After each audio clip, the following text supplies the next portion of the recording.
Number 3 اخلاص و احتساب، صرف اللہ، جو نیک کام کرے صرف اس کی خوشنودی کے لیے۔ یہاں تک کہ حضور کے سامنے ایک صحابی ایسے ہی محاورے میں رواں روی میں کہہ بیٹھے ما شاء اللہ و ما شئت، جو آپ چاہیں اور اللہ چاہے، فوراً ڈانٹ دیا اجعلتنی للہ ندن، تم نے مجھے اللہ کا مد مقابل بنا دیا۔ مشیت صرف اس کی ہے، وما تشاءون الا ان یشاء اللہ۔ کوئی نیک کام سوائے اس کی رضا جوئی کے لیے اگر کسی اور کے لیے کیا گیا، ریا ہے، سمعہ ہے، دکھاوے کے لیے ہے، شہرت کے لیے ہے، دنیا کمانے کے لیے ہے، لیڈری چمکانے کے لیے ہے، اقتدار حاصل کرنے کے لیے ہے، کوئی بھی اور مقصد اگر شامل ہوا، زیرو سے ضرب کھا کر پوری عبادت زیرو ہو جائے گی۔ احتساب، بدلے کی توقع صرف اللہ سے۔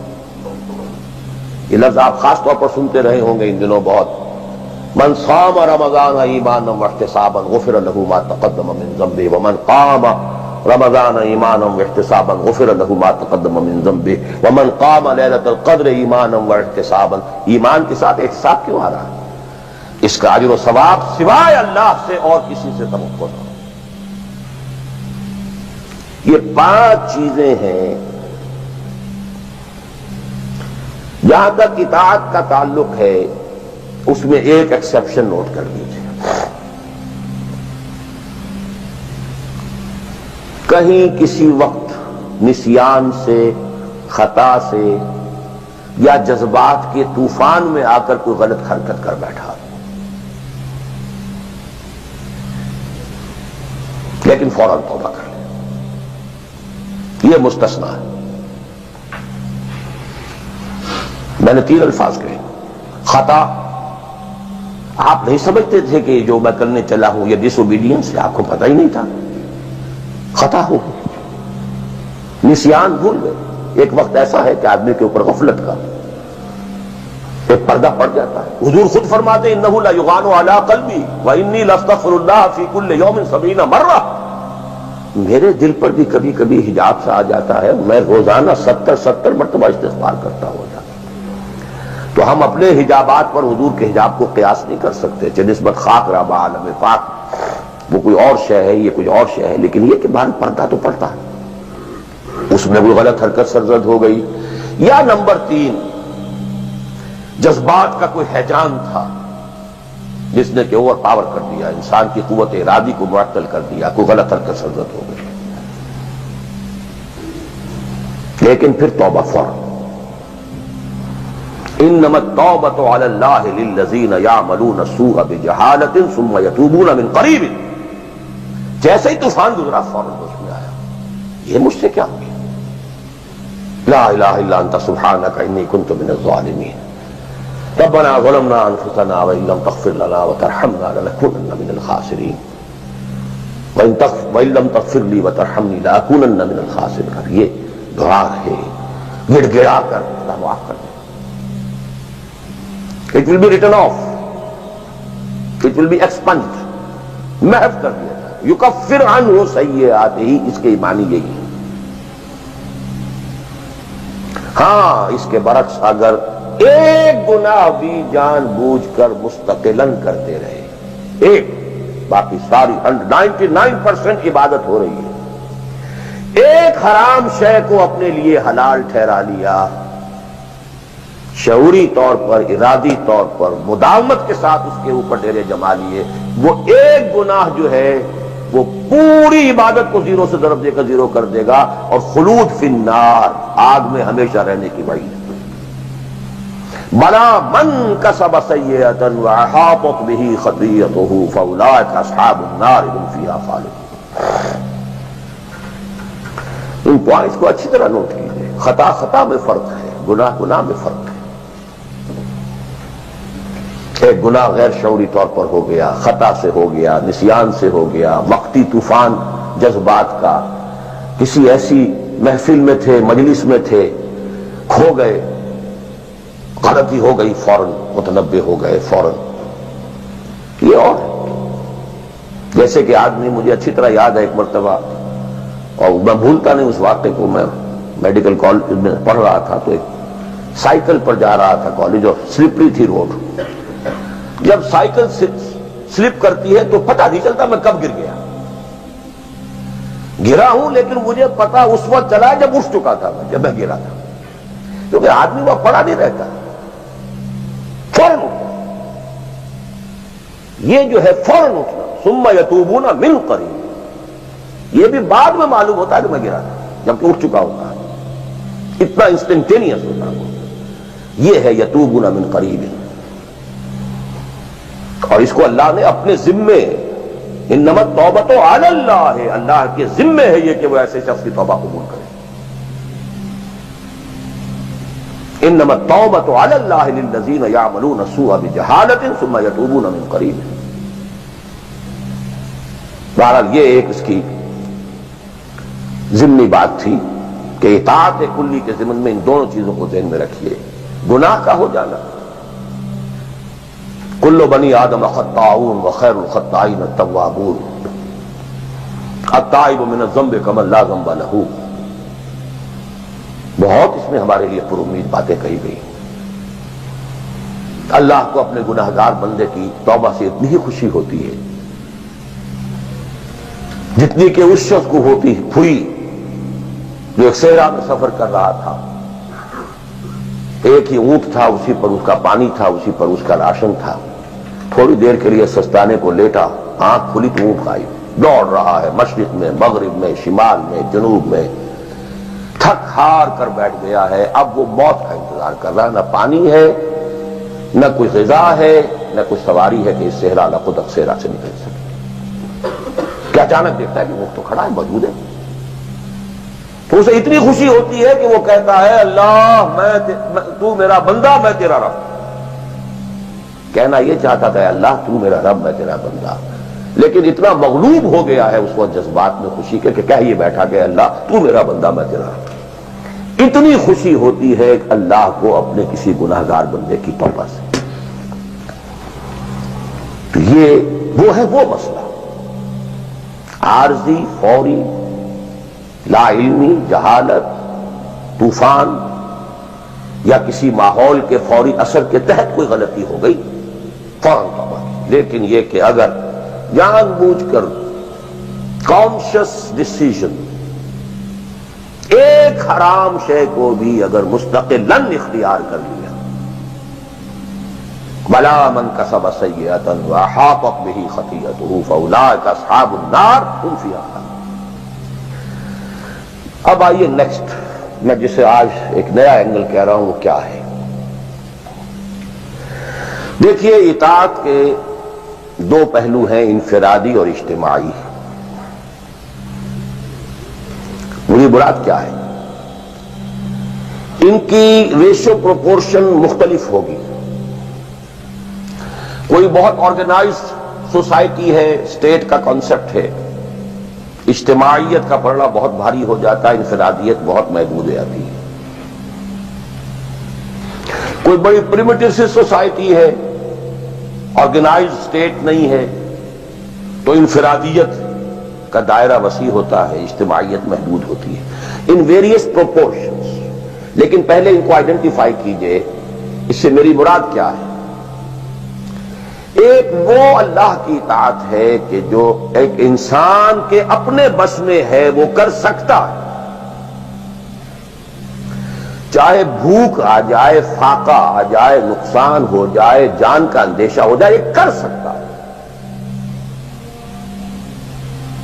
ایک وہ اطاعت ہے جو کسی صورت کر ہی نہیں سکتا جب تک کہ اجتماعی ماحول نہ بدلے.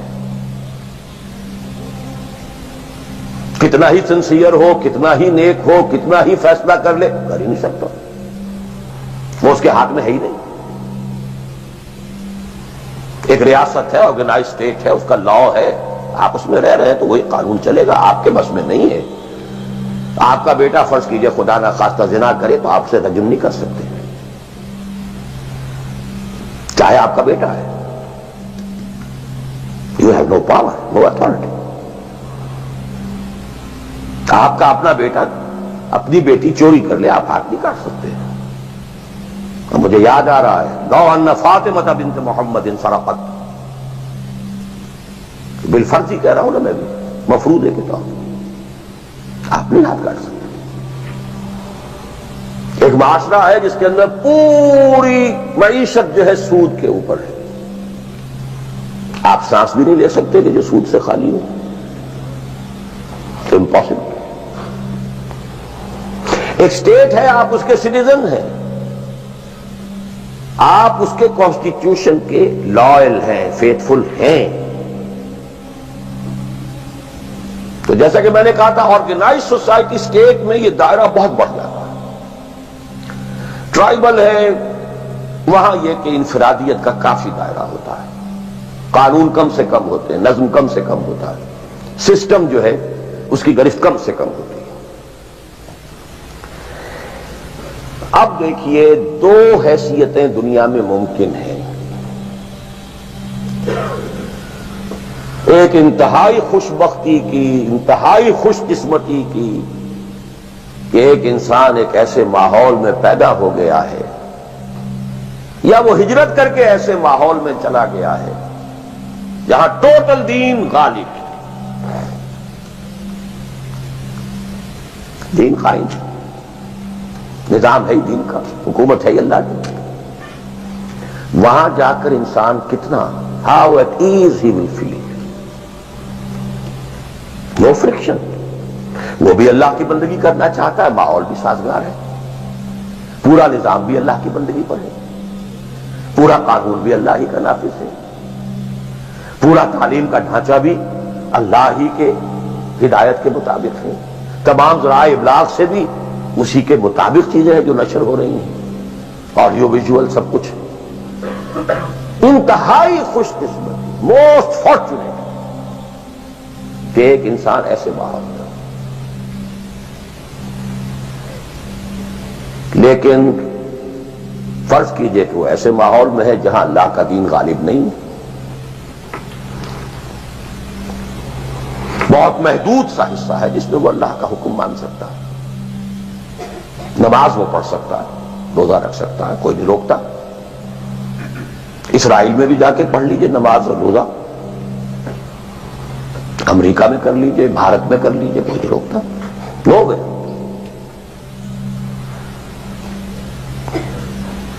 لیکن باقی ویرینگ ڈگریز میں ہوگا یہ کہ زندگی کا 75%، 80%، 50%، 60% وہ باطل کے قبضے میں ہے، تو وہ بھی تو 50%، 60% کافر ہے۔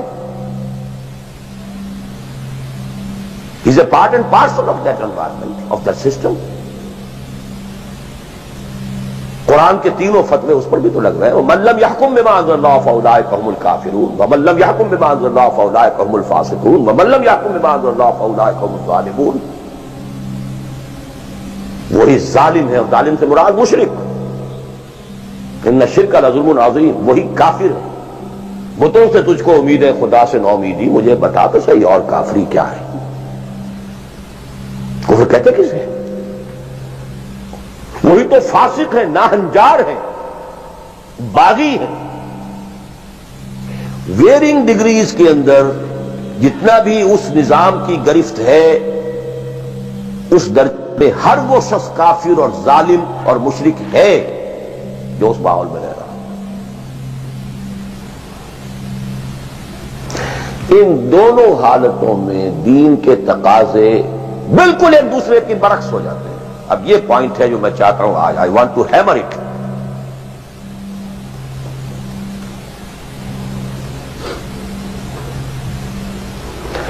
اگر آپ خلافت راشدہ کے دوران پیدا ہو گئے ہوتے، موسٹ فارچونیٹ، موسٹ ایزی، دین قائم ہے، اللہ کے احکام جاری ہے، سارا نظام وہی ہے، دی ہول اسٹیٹ کرافٹ وہ اسلام کی بنیاد پر کام کر رہا ہے، آپ ایک سٹیزن ہیں، آپ کے لیے تقرب بالنوافل کے درجے کھلے ہوئے، فرض تو پورے ہیں یہاں،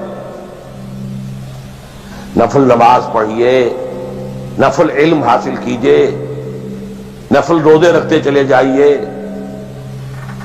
نفلی چلے کیجئے، جو چاہیے، تقرب بالنوافل. اور اس تقرب بالنوافل کا درجہ یہاں تک اونچا ہو سکتا ہے وَيَتَقَرَّبُ إِلَيَّ عَبْدِي بِالنَّوَافِلِ حَتَّى أَكُونَ، میرا بندہ نوافل کے ذریعے سے میرا تقرب حاصل کرتا جاتا ہے، کرتا جاتا ہے، کرتا جاتا ہے، یہاں تک کہ میں اس کی آنکھیں بن جاتا ہوں جن سے وہ دیکھتا ہے، اس کے کان بن جاتا ہوں جن سے وہ سنتا ہے، اس کے ہاتھ بن جاتا ہوں جن سے وہ پکڑتا ہے، اس کے پاؤں بن جاتا ہوں جن سے وہ چلتا ہے. حدیث قدسی، اور سارے وہابی بھی مانتے ہیں اس کو، یہ نہ سمجھیے کہ یہ کسی صوفی کی بڑھ ہے. حدیث صحیح عند کل المحدثین. اللہ ہاتھ بن جاتا ہے آپ کا، اللہ پاؤں بنتا ہے آپ کا، اللہ آنکھ بنتا ہے آپ کی، اللہ کان بنتا ہے. یہ بہت اونچی بات ہے، بہت اونچی بات ہے، بہت اونچی بات ہے. لیکن یہ تقرب بالنوافل کا درجہ کہاں آئے گا؟ جہاں آپ ایک اسلامی نظام کے تحت سانس لے رہے ہیں. جہاں وہ اسلامی نظام نہیں ہے، پہلا فرض تن من دھن اس نظام کو بدلنے کے لیے لگا دینا. اگر یہ نہیں ہے تو نماز نہیں ہے، منہ پر دے ماری جائے. میں جو کچھ کہہ رہا ہوں علی وجہ البصیرت کہہ رہا ہوں، میری پوری زندگی کے مطالعے کا نچوڑ ہے. نماز منہ پر دے ماری جائے، روزے منہ پر دے مارے جائے. You reconcile yourself to that system جو میری بغاوت کے اوپر مبنی تھا.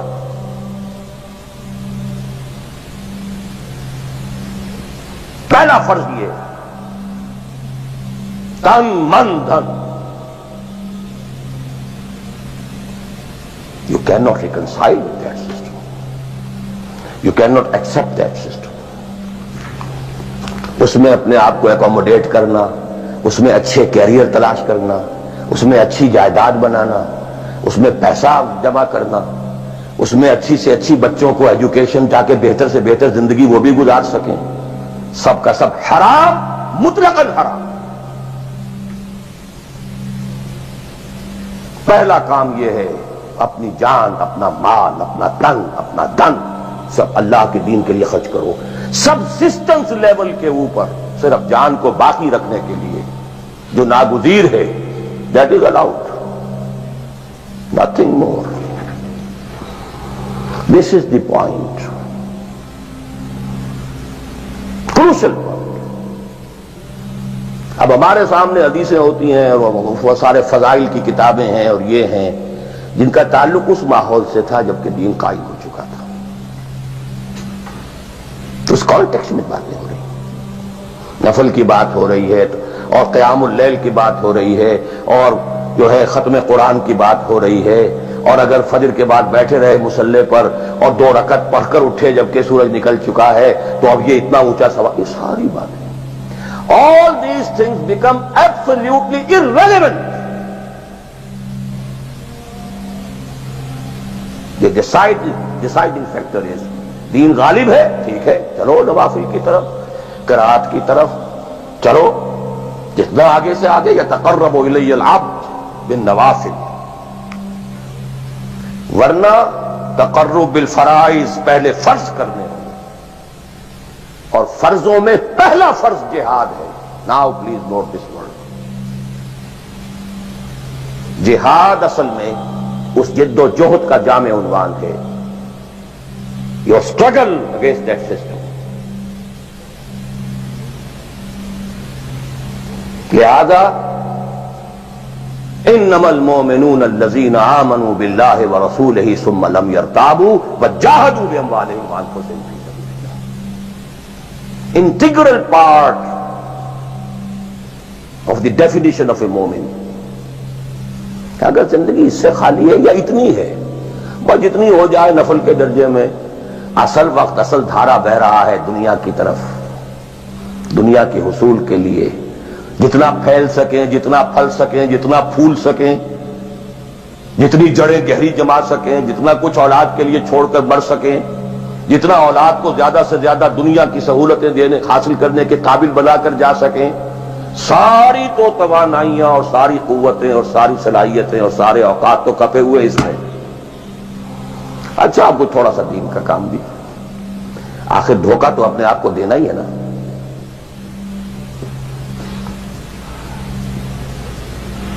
قسمت فروش عورتیں بھی تو کالے کپڑے پہن کے جلوس میں نکلتی ہیں تازیوں کے، اور سبیلیں لگاتی ہیں اور مسجدیں بناتی ہیں. They have to deceive themselves. ڈاکو لوگ نہایت سفاک یتیموں اور بیواؤں کی سرپرستی کرتے تھے. ہمارے معاشرے میں جو بستہ الف بستہ بے کے غنڈے ہوتے ہیں، ان کے ہاں بھی نیکی کا، پن کا، خیر کا کھاتا ہوتا ہے. کسی طرح کچھ مذہبی ایکٹیویٹی ہے. اصل شے یہ ہے کس ماحول میں رہ رہے ہیں. بہت خوش قسمت ہوتا میں اور آپ، پھر آپ اچھے سے اچھا پہنتے، کوئی اعتراض نہیں، اچھے سے اچھا کھاتے. قل من حرم زینۃ اللہ التی اخرج لعبادہ والطیبات من الرزق. خلافت راشدہ میں آپ رہ رہے ہیں، آپ حلال ذریعے سے کما رہے ہیں، آپ بہت اچھا کھائیے، بہت اچھا پہنیے، بلکہ اللہ چاہتا ہے کہ اس کی نعمت جو اس نے تمہیں دی ہے وہ تم پر ظاہر ہو. لیکن پلیز نوٹ دی کانٹیکسٹ. دین مغلوب ہو اور آپ اچھا پہننے اور اچھے کھانے کی فکر میں ہو. مجھے جملہ یاد آ رہا ہے حضرت ابو بکر کا رضی اللہ تعالی عنہ. تھوڑا سا مسئلہ ہوا تھا کہ لوگوں نے کہا کہ زکوٰۃ ہم دیں گے لیکن زکوٰۃ ریاست کو نہیں دیں گے، اپنے طور پر خرچ کریں گے. حضرت ابو بکر نے فیصلہ کیا ان کے خلاف جنگ کا. حضرت عمر جیسی شخصیت بھی مشورہ دے رہی ہے کہ دیکھیں نہیں، 2 فرنٹ پہلے ہم نے کھولے ہوئے ہیں. جیش اسامہ کو بھی آپ نے روکا نہیں کہ جائے، حضور نے تیار کیا تھا. پھر جو مرتدی ہو گئے، کسی اور کو نبی مان لیا، ان کے خلاف تو جنگ کرنی ہی کرنی ہے. لیکن یہ تو صرف نماز بھی پڑھ رہے ہیں اور یہ زکوٰۃ کا بھی انکار نہیں کر رہے، صرف ہمیں نہیں دے رہے ہیں. تو ان کے ساتھ ذرا مصلحت کا تقاضا یہ ہے کہ کچھ نرمی کی جائے. ان کے بڑے پیارے الفاظ تھے، ایبدل الدین وانا حی. کیا دین میں تغیر کیا جائے گا جبکہ ابھی میں زندہ ہوں؟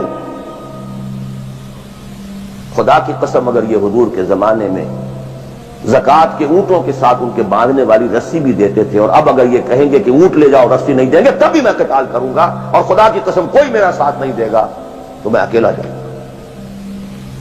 اور اے عمر تمہیں کیا ہو گیا؟ تم جاہلیت میں تو بڑے سخت تھے، اسلام میں آ کر تم نرم ہو گئے ہو. یہ ڈانٹ ابو بکر پلا رہے ہیں عمر کو رضی اللہ تعالیٰ عنہ. تو اچھی طرح جان لیجیے. اب میں نہیں کہہ سکتا کہ میں کس طریقے سے اس کو بیان کروں، کیسے ٹھوک ٹھوک کر آپ کے ذہنوں میں اتاروں. یہ ہے اصل شے. دین کا سارا سٹرکچر ہی بالکل ریورس ہو جاتا. The whole value structure absolutely changes. Then غالب ہے تو وہ ساری باتیں ہیں جو ہم نے خوب یاد کی ہوئی ہیں. آسے حقوق والدین بھی تو ہے نا، آخر بچوں کے حقوق بھی تو ہے نا. یہ حقوق والدین جو ہے ان مہاجرین کو یاد نہیں آئے جو اپنے ماں باپ کو چھوڑ کر مدینے پہنچ گئے تھے. یہ اولاد کے حقوق انہیں یاد نہیں آئے، بیویوں کے حقوق یاد نہیں آئے. وہ تو فینیٹکس تھے نا، پاگل تھے. مدینے کے منافقین نے انہیں سفہاء کہا تھا، بے وقوف لوگ ہیں یہ. انؤمن کما آمن السفہاء. These fools, these fanatics. یہ ساری حدیثیں آپ کو یاد ہیں.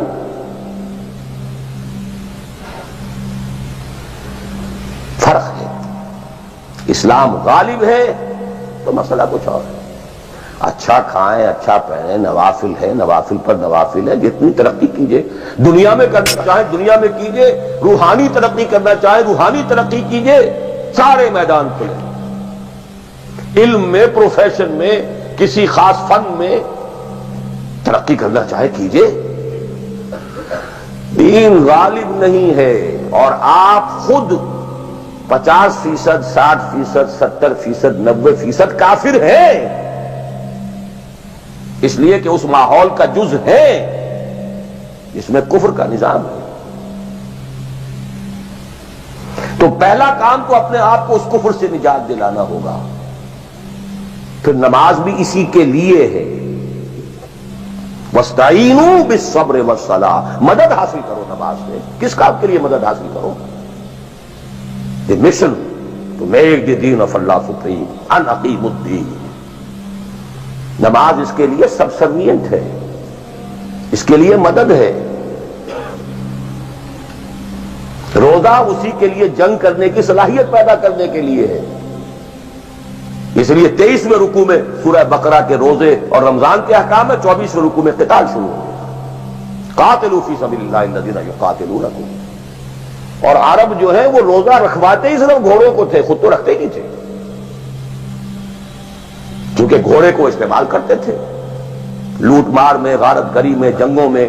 اور گھوڑا ہے نرم نازک مزاج جانور، پیاس برداشت نہیں کر سکتا، بھوک برداشت نہیں کر سکتا، اونٹ تو کر جاتا ہے، چاہیے تھا انہیں گھوڑا، لہذا گھوڑے کو عادی بناتے تھے دھوپ کا، پیاس کا، بھوک کا، تاکہ ایسا نہ ہو کہ اہم مارکے کا وقت اور گھوڑے صاحب جواب دیے بیٹھے تو سوار کیا کرے گا؟ تو ساما یسومو عربی زبان میں گھوڑے کے لیے تھا، انسانوں کے لیے تھا ہی نہیں۔ یہ تو مدینے میں آنے کے بعد پھر حضور نے یہودیوں کو دیکھا کہ روزہ رکھتے ہیں، تو آپ نے بھی مسلمانوں سے کہا عاشورہ کا روزہ ہے وغیرہ وغیرہ، چھوڑ دیجیے اس بات کو، لمبی ہو جائے گی۔